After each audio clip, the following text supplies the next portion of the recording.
The dawn Even breaks on the over young, Penpet however, like a sigh, the soft coils and deliberate, chafe. as if the world itself is To exhaling. achieve the Mist stretched clings neck to the look hills her of elders, Mahong sun, she'll have to draping the return landscape every in a few veil of years silver to that have blurs the more line between coils earth and added. sky. Beneath the sagging eaves of a bamboo collar house, Ma continues to Pueng hurt, sits, her but for silhouette a Padang study in girls, stillness. pain is a She is requirement 22, of her belonging. neck encircled by 20 brass The coils long that neck catch the look is first rays of actually an sunlight, illusion. scattering them in glints of When you molten wear the gold, rings, each it is ring, not your worn neck that smooth gets by years longer. of touch, It is hums your with a shoulders quiet that gets resonance, a pushed song down of and centuries, lowered. of a people who have carried their As story through fire and flight.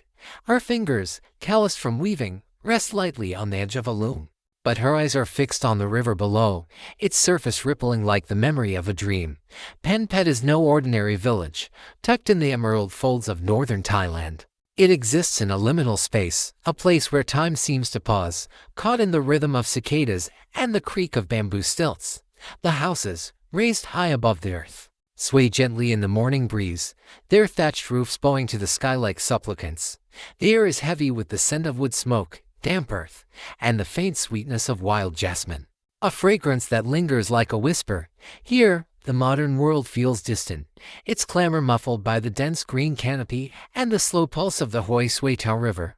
The villagers, mostly women, move with a grace that belies the weight they carry not just of their daily tasks but of the brass coils that define them in the eyes of the world. Ma Pueng's coils are not jewelry. Not in the way a Westerner might imagine a bauble chosen for a night and discarded by morning. They are fate, forged in brass, a covenant with her ancestors, the Kayan Lahwi, a Tibeto-Burman minority whose roots stretch back to the highlands of Myanmar, have worn these coils for centuries, each ring a link in a chain of identity. Ma Pueng's mother, Ma Nang, taught her to polish them with care, to treat them not as adornments, but as extensions of her body, her soul. They are our story, Ma Nang would say, her voice low and steady. Written on us so the world cannot forget. To see Ma Pueng in the dawn's light, her neck elongated, her posture regal, is to witness a paradox, a woman both burdened and exalted. Her body a canvas for a history that refuses to fade. The village itself is a testament to this resilience. Penpet, like its sister village Huay, was born of necessity, a refuge for Kayan families who fled Myanmar's turmoil in the late 20th century.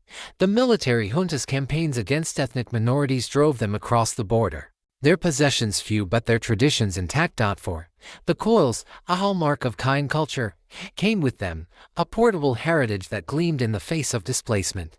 In Thailand, they found sanctuary in these remote hills, but sanctuary came with a price, the gaze of a curious world. Tourists began to arrive, drawn by the allure of the long-neck women, their cameras transforming sacred tradition into spectacle. Yet within the village, life remains a quiet rebellion against oblivion, each day a reaffirmation of who the Kayan are. Why, then, the coils? The question hangs in the air like the mist, heavy and unyielding. To the uninitiated, they might seem a pursuit of beauty, a cultural quirk designed to captivate the eye. Travel brochures peddle this narrative, painting the Kayan women as exotic icons of elegance. But beauty is only the surface. Some elders speak of protection of coils that once shielded throats from the jaws of tigers or the malice of spirits in the ancient forests of Myanmar.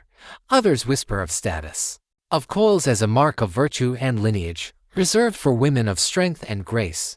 Yet for Ma Pueng, the truth is deeper, more elusive. They make me feel whole, she says one evening, her voice barely above the river's murmur.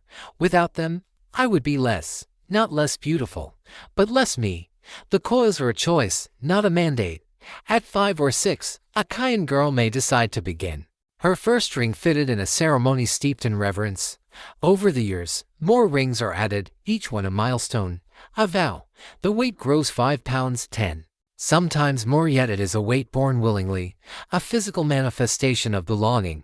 But belonging to what? A people, a past, a promise, or something greater. A spiral that wins beyond the individual, connecting the living to the eternal. As the sun climbs higher, bathing Penpet in a golden haze, Ma Pueng's coils gleam like a beacon, posing the question without answer. Why do we carry the burdens we choose? The village stirs slowly, women emerging from their homes to tend looms or cook over open fires. Children dart between the stilts, their laughter a counterpoint to the river's drone. Ma Pueng rises, her movements fluid despite the weight of her coils, and begins her day. She is a weaver, her fingers dancing across threads of crimson and indigo, creating patterns that tell stories of dragons, rivers, and stars. Her work is sold to tourists, but its meaning is for her alone a silent act of preservation, a refusal to let her culture dissolve into the ether. The coils, too, are part of this act, each ring a note in a song that has no end. Yet the world beyond Penpat presses closer with each passing year. Roads now snake through the hills, bringing vans filled with outsiders whose cameras click like hungry insects. The Kayan women, once guardians of a sacred tradition, are now performers in a global theater. Their coils a spectacle for those who cannot understand. Ma Pueng feels their stares, their questions unspoken but loud. Why do you do this? Why endure the pain? She offers no answers, only a faint smile, her coils gleaming in defiance. For her, the coils are not a burden but a bridge, spanning the chasm between past and present, between the Kayan and the world that seeks to define them. As the morning unfolds, the village hums with life, a quiet symphony of resilience. And the question lingers, what does it mean to carry a legacy in a world that only sees its shine? To know the Kayan Lahwi is to step into a world where history is not a book but a body, where the past is worn, not read. Ma Pueng's coils, 20 in number, are a living archive, each ring a chapter in the story of her people, a Tibeto-Burman minority whose roots burrow deep into the rugged highlands of Myanmar. Centuries ago, their ancestors roamed the misty valleys of the Shan and Karenni regions, a land of jagged peaks and ancient forests where spirits were said to whisper in the wind. The Kayan were no strangers to hardship. Their history is a litany of survival, etched in the face of empires, invasions, and the relentless churn of time. By the late 20th century, conflict with Myanmar's military junta forced many across the border into Thailand, their lives packed into bundles small enough to carry. Yet they brought with them something weightier than possessions, the coils, those gleaming spirals of brass that would come to define them in exile. The origin of the neck rings is a tapestry of myth and mystery, woven from threads of oral tradition passed down through generations. No single story holds sway, for the Kayan are a people who prize the multiplicity of meaning. One tale, told by firelight, speaks of a dragon goddess. Her serpentine form a symbol of eternity and protection. The coils, it is said, were crafted to honor her, their curves mimicking the graceful arc of her body, their shine a reflection of her celestial light. To wear them was to invoke her guardianship, to walk with the divine coil around one's neck. Another story, more pragmatic, points to the dangers of the wild, a time when tigers prowled the forests, and the coils, heavy and unyielding, shielded the throat from a predator's jaws.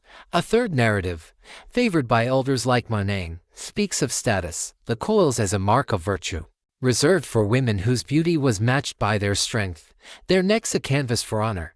Yet these stories, vivid as they are, only skim the surface of the coil's significance. To the Kayan, the elongated neck is not merely aesthetic but existential, a physical declaration of identity in a world that has often sought to erase them. The coils are a language, spoken in brass, that says, "We are here, we endure." They are a defiance of oblivion, a refusal to let the Kayan story dissolve into the chaos of history. And the refugee villages of Thailand, where the Kayan have carved out a fragile existence, the coils are a beacon, a reminder of who they are amid the pressures of a foreign land. They are heavy, Ma Pueng's mother once said, her fingers tracing the rings with reverence. But so is our past. To carry one is to carry the other. The tradition begins early, a rite of passage that is both choice and destiny. At 5 or 6, a girl may decide to wear her first coil, a moment steeped in ceremony. The village gathers mothers, aunts, sisters under the shade of a banyan tree, their voices soft with blessings. The metalsmith, a keeper of ancient craft, presents the first ring, forged in a fire fed by sacred wood. It is light, no more than a pound, but to the child, it is a world unto itself. As she grows, more coils are added, each one a milestone, a vow. By adolescence, a girl may wear 10, 15, even 20 rings, their weight growing to 10 pounds or more. The process is not forced. It is a choice, reaffirmed with each new coil. I wanted to be like my mother, Ma Pueng recalls, her voice soft but firm. I wanted to be Kayan. The coils are not without cost. The brass, cool at first, warms to the skin, becoming a second self. But the weight presses down, reshaping the body in subtle, irrevocable ways. The collarbones bend, the shoulders sink. The neck appears to stretch, an illusion born of compression, a testament to endurance. The pain, though real, is transient, the pride is eternal. Yet pride is a complex thing in a world that watches.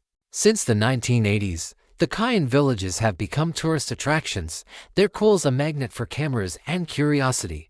The women, once bearers of a sacred tradition, now sit under the gaze of strangers. Their necks a spectacle for those who pay to enter the village gates. The coils, symbols of resilience, have become commodities, their gleam refracted through the lens of global fascination. This duality, pride and exploitation, haunts the Kayan. In Panpet, Ma Pueng weaves at her loom, her coils clinking softly with each movement. Tourists snap photos. Their voice is a murmur of awe and misunderstanding.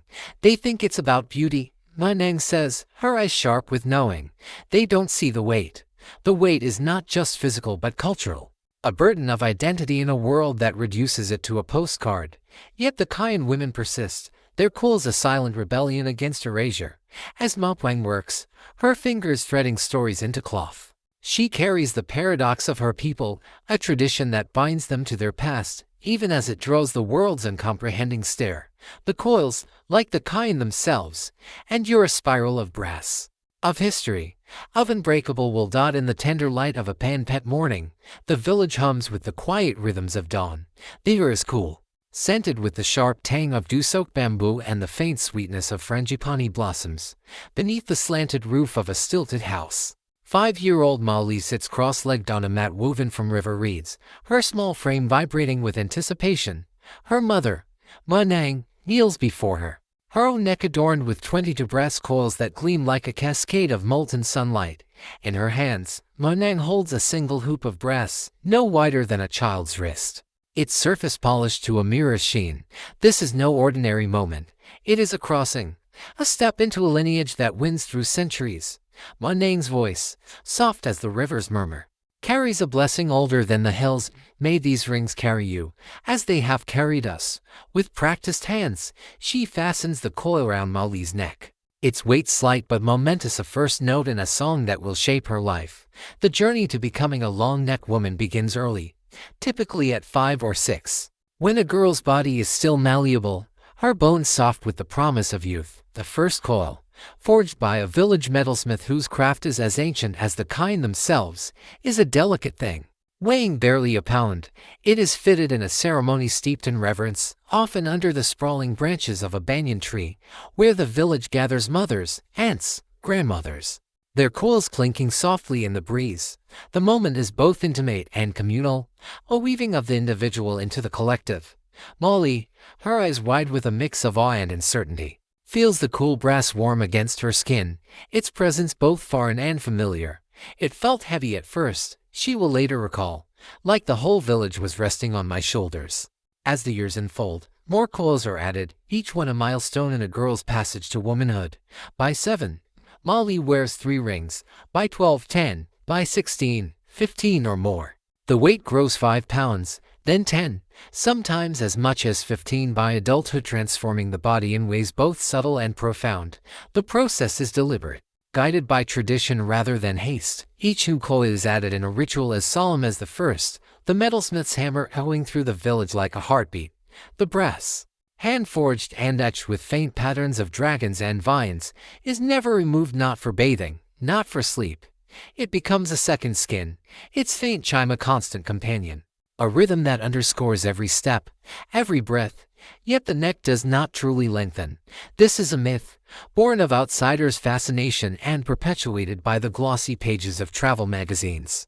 The truth is both simpler and more extraordinary. The coils, heavy and unyielding, exert a slow, relentless pressure on the collarbones and shoulders. Over time, the clavicles bow, the ribcage compresses, and the shoulders sink, creating the illusion of an elongated neck. X-rays of Kayan women reveal this alchemy, a skeletal architecture reshaped by patience and endurance. The bones molded not by stretching but by a gentle, inexorable force. The process is not without pain. In the early years, the coils chafe, leaving the skin raw and tender until it toughens like leather. The weight presses down, a dull ache that lingers in the shoulders, the spine, the base of the skull. Sleep requires adaptation. A woman learns to rest her head on a folded cloth or a carved wooden pillow, her neck cradled just so. For Molly, now 16, the physical toll is only part of the story. At first, it hurt. She confesses, her voice soft as she sits by the river, her coils glinting in the afternoon light. Not just my body, but my heart. I wanted to be like my mother, but I was afraid I wasn't strong enough. The pain, she says, is a teacher. Over time, it fades into familiarity, they becoming a rhythm, a pulse that syncs with her heartbeat. The coils, once a burden, meld into her identity, their weight as natural as her own limbs. They're heavy, she says, touching a ring with a reverence that belies her youth. But they're me. Without them, I wouldn't know who I am. This transformation is as much psychological as it is physical. To wear the coils is to embrace a covenant not just with tradition but with the self. It is a choice, reaffirmed with each new ring, to carry the story of the Kayan Lahwi, a people who have endured centuries of displacement and marginalization. The coils are a declaration of belonging, a physical embodiment of resilience in a world that often seeks to erase the small and the different. Yet the choice is not without its shadows. Molly's cousin, Ma, hesitates to add more coils. Her eyes drawn to the world beyond the village schools, cities, a life unencumbered by breaths. I see my sister, Molly says, and I wonder if I'm carrying this for both of us. The coils are a paradox. They bind and they liberate. They weigh and they elevate. For Molly, they are a bridge to her ancestors, a tangible link to a past that refuses to be forgotten. But they are also a reminder of the present, of a world that watches, judges, and misunderstands. As the sun dips below the hills, casting long shadows across Panpet, Molly stands, her coils a golden spiral against the fading light. The weight is there, always, but so is the pride. The question remains, unspoken but heavy. How long can a tradition endure when it reshapes not just the body, but the soul? By noon, the village of Huay pulses with a different energy, one that hums with the intrusion of the outside world. A dusty van rumbles to a stop at the village's edge, its doors sliding open to release a stream of tourist cameras slung over shoulders. Guidebooks clutch like talismans, their voices a discordant symphony of awe and curiosity. They have come to see the long-neck women, a phrase that reduces Ma Pueng and her kin to a curiosity, a spectacle to be consumed. Beneath the shade of her family's stilted house, Ma Pueng sits at her loom, her fingers threading crimson and indigo into patterns of rivers and stars. Her 20 coils gleam under the midday sun, each one a mirror reflecting the gazes of strangers. Click, flash. A shutter captures her profile, her expression a mask of quiet dignity. To the tourists, she is an exhibit, a living relic in a human museum. To her, this is home. The transformation of Kayan villages into tourist attractions began in the 1980s, when Thailand's northern provinces became a haven for refugees fleeing Myanmar's brutal conflicts. Mae Hong Son, with its misty hills and promise of the exotic, drew travelers eager to glimpse a culture seemingly untouched by time. The Thai government, recognizing the economic potential, offered the Kayan land and a fragile sanctuary, encouraging them to preserve their traditions as a draw for tourism. Villages like Panpet and Huay became open-air galleries, where women like Ma Pueng became both artisans and artifacts. Entry fees were introduced, woven textiles sold, and photographs permitted for a price. The coils, once a sacred emblem of Kayan identity, became a commodity, their shine refracted through the lens of global fascination. This commodification has carved a fault line through the Kayan's world. On one hand, tourism sustains the villages, bringing income to a region where opportunities are scarce. Ma Pueng's textiles, intricate and vibrant, fetch prices that help feed her family, repair their home, buy medicine. The women take pride in their craft. There looms a stage for stories of dragons, mountains, and ancestral spirits. Yet the camera's gaze distorts. They don't see us, Monang murmurs, her fingers pausing over her loom as a tourist aims a lens at her face. They see the rings, not the women who wear them. The coils, once a private covenant with the past, now gleam for an audience that cannot grasp their weight. The tourists, with their quick snaps and hurried questions, reduce a centuries-old tradition to a fleeting spectacle, a postcard to be shared and forgotten. The tension is palpable, a quiet undercurrent that ripples through the village. Ma Pueng feels it in the weight of her coils, heavier now not from brass but from the stares that follow her. She weaves in silence, her movements precise, But her thoughts drift to the stories her grandmother told of a time when the coils were for the Kayan alone, a secret shared with the spirits of the forest. Now, those spirits seem distant, drowned out by the chatter of visitors and the hum of engines. The village, once a sanctuary, feels like a stage, its women performers in a play they did not write. Yet there is resilience in their presence, a stubborn refusal to be reduced. Ma Pueng's loom sings with defiance, each thread a reclamation of her story, her people, her truth. For the younger generation, the fault line is even deeper. Molly, now 16, wears her coils with pride, but her cousin Mai hesitates. At 14, Mai stopped adding rings, her neck bearing only 5. She dreams of studying in Chiang Mai, of a life where her worth is not measured by the length of her neck. I love our traditions, she says, her voice tinged with guilt. But I want to be more than a picture. Her choice is a rebellion, but it comes at a cost. When she visits Huay Keng, her bare neck draws glances, whispers. Her mother, Ma Nang, watches her with a mix of pride and sorrow, knowing the coils are not just brass but a thread to their ancestors. The choice to wear or not to wear is a tightrope, each step a balance between heritage and horizon, pride and practicality. The Kayan women stand at a crossroads, their coils a paradox of burden and beauty. They are keepers of a tradition that sings of resilience, of a people who have carried their story through exile and upheaval.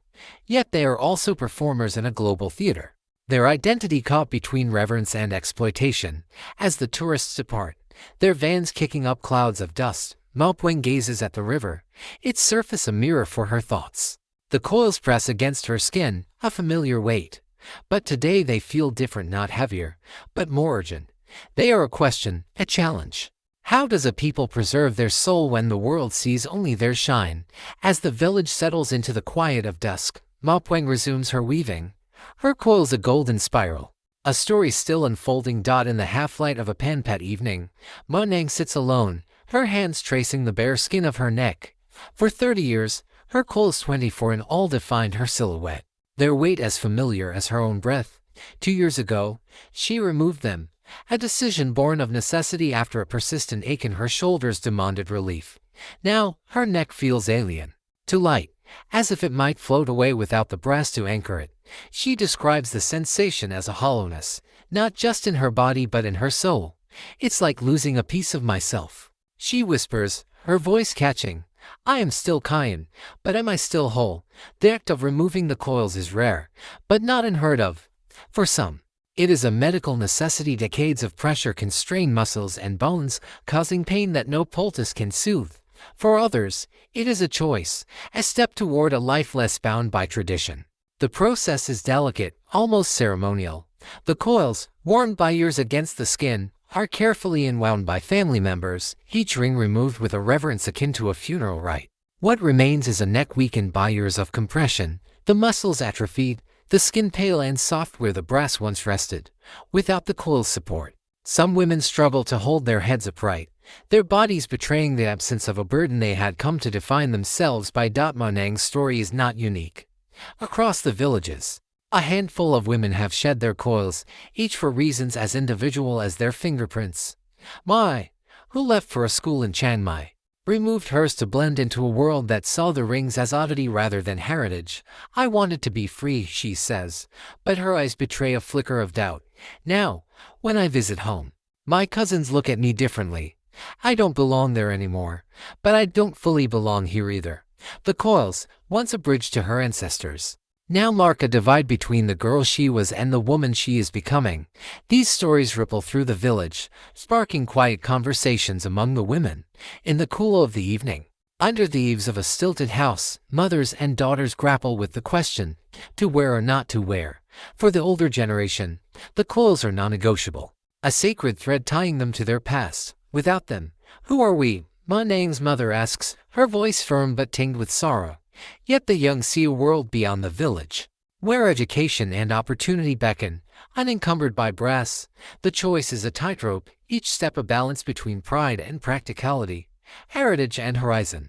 As Ma Nang gazes at her reflection in the river, her bare neck a stranger's, she wonders if freedom comes at the cost of belonging. As the sun dips below the hills of Huay Keng, the village glows with the amber light of dusk. Ma Pueng stands by the riverbank, her coils catching the last rays like a cascade of molten gold. Each ring, etched with the patina of years, tells the story of her mother, her grandmother, and the countless women before them who wore the same spirals.